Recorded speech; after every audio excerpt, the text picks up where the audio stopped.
बिस्मिल्लाहिर्रहमानिर्रहीम। आज 12:39 पे यहाँ कचहरी के ऊपर एक खुदकश हमला हुआ है और वो हमला अब आप देख सकते हैं कि जितना यहाँ पे नुकसान हुआ है उसमें अभी तक 12 लोग जो हैं वो शहीद हो चुके हैं और 27 के करीब ज़ख्मी हैं। ज़ख्मियों का हम इलाज ऑलरेडी कर रहे हैं, हमारी टीम ऑलरेडी हॉस्पिटल में मौजूद है और जो बेस्ट फैसिलिटी दे सकते हैं दे रहे हैं। और प्राइम मिनिस्टर खुद भी अभी हॉस्पिटल वालों से वो भी बात कर रहे थे और उनको कह रहे थे कि जो अब लोग ज़ख्मी हैं उनका जितना हम इलाज करा सकते हैं कराएँ। ये बंदा जो है ये तकरीबन 10 से 15 मिनट के दरमियान 12 मिनट के करीब ये यहाँ पे आके खड़ा रहा है और वो देखता रहा है। पहले उसने कचहरी में अंदर जाने की कोशिश करने का प्लान कर रहा था बिकॉज वो वेट कर रहा था कि किस टाइम जाएगा, और उसके बाद जब पुलिस की गाड़ी आई है तो उसने ये हमला पुलिस की गाड़ी पे किया और बिकॉज वो अंदर नहीं जा सक रहा था उसने हर तरह से देख लिया। वो बिल्कुल अगर आप देखें कि वो CCTV फुटेज हमने जो देखी है उसमें वो बिल्कुल अपोजिट जाके खड़ा रहे और देखता रहे मुख्तलिफ एंगल से कि किस तरह अंदर जाऊँ। तो आपको पता है यहाँ पे कचहरी में हर बंदा जो जाता है उसकी चेकिंग होती है, तो उस लिहाज से वो अंदर नहीं जा सका, तो उसने फिर अपना नेक्स्ट टारगेट जो है वो पुलिस की गाड़ी को बनाया। तो ये अब हमने पहली प्रायोरिटी में हम कोशिश कर रहे हैं कि उसको आइडेंटिफाई करें वो कौन है। मैं आपको श्योर कराता हूँ कि हम अगले चंद घंटों में इसको आइडेंटिफाई कर लेंगे और इस टाइम IG साहब और हमारी बाकी टीमें कमिश्नर हम सारे इस टाइम इसी काम पे लगे हैं कि इसको हर सूरत में हमने ट्रेस करना है कि बंदा कहाँ से आया है और बाकी उसकी डिटेल्स क्या है। दूसरा, कल आपको पता होगा कि कल वाना में शाम 5 बजे एक व्हीकल बोर्न सुसाइड बॉम्बर था जिसने एंट्री पॉइंट पे आके फटा और वहाँ पे भी आपको पता है कि हमारी 3 शहादतें हुई और वहाँ पे 550 के करीब स्टूडेंट था, 40 के करीब टीचर थे। अल्हम्दुलिल्लाह हमारे जवानों ने वहाँ पे सबको बचाया और कोई बच्चा जो उनका प्लान था कि उनको किसी तरीके से वहाँ पे एक सिनेरियो बनाएं और उन सबको हॉस्टेज बनाएं वो नहीं हो सका। लेकिन अभी उसकी इलाके की क्लियरेंस जारी है और इंशाल्लाह थोड़े देर में हो जाएगी।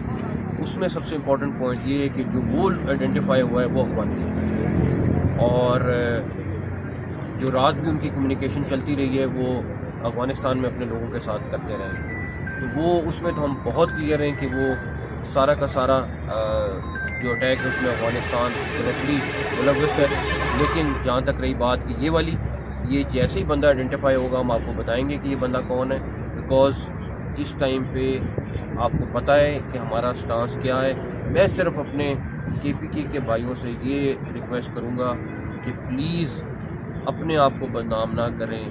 हमें अपने मुल्क के साथ खड़ा होना है, हमें अपने फोर्सेस के साथ खड़ा होना है जो इन दहशतगर्दों को क्लियर करा रहे हैं। ये आपको बदनाम करने की कोशिश कर रहे हैं, आपको अपने ताल्लुक़ के बुनियाद पर आपको साथ मिलाने की कोशिश कर रहे हैं।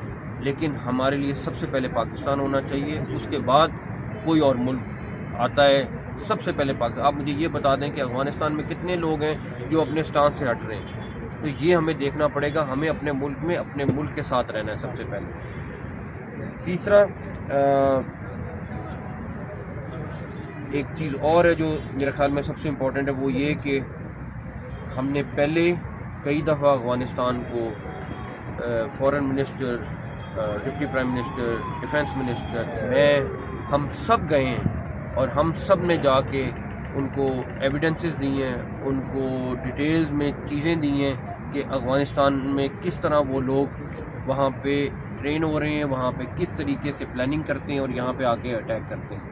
वो सब की सब चीज़ें मौजूद हैं और इसमें हम बिल्कुल क्लियर हैं कि अफ़गानिस्तान को इस सिलसिले में हर सूरत उनको रोकना पड़ेगा।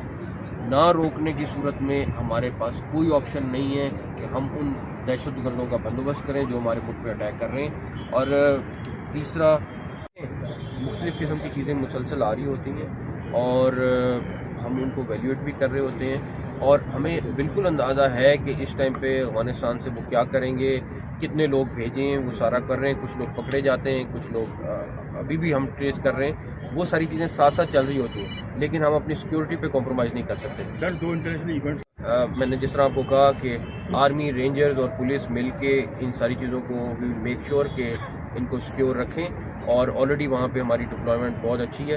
لیکن یہ جو بھی جس نے بھی کیا ہے اس کو بھگتنا ضرور پڑے.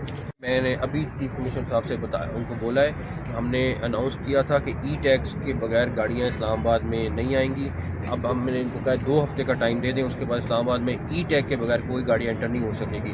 چاہے جو ہمارے لوکل رہنے والے ہیں وہ اس میں آپ کو کوئی اس میں پیسے نہیں ڈالیں, لیکن ای ٹیگ سے رجسٹر ہونا ضروری ہوگا تاکہ ہم اس اسلام آباد کو اور زیادہ سیکیور کر سکیں. سر بس یہ کامنٹ کر, آلریڈی بہت تیزی سے چل رہا ہے, کل بھی ہوا ہے, پرسوں بھی ہوا ہے, ڈیلی کر رہے ہیں.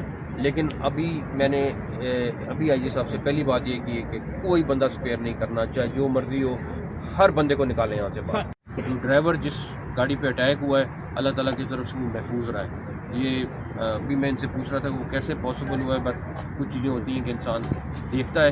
لیکن ہمارے جوان زخمی ہوئے ہیں, ایک لائر ہیں جو ابھی آئیڈینٹیفائی ہوئے ہیں, لیکن ان کی آئیڈینٹی ابھی نہیں پتہ چلی, لیکن وہ ان کے بلیک انہوں نے سوٹ پہنا ہوا ہے, وہ ہمیں ہے کہ وہ لائر ہیں جو ہیں. باقی لوگوں کو ہم آئیڈینٹیفائی کر رہے ہیں, جیسے ہی وہ ہوں گے ہم آپ کو ڈیٹیل بتا دیں گے انشاءاللہ. سر ایک ہم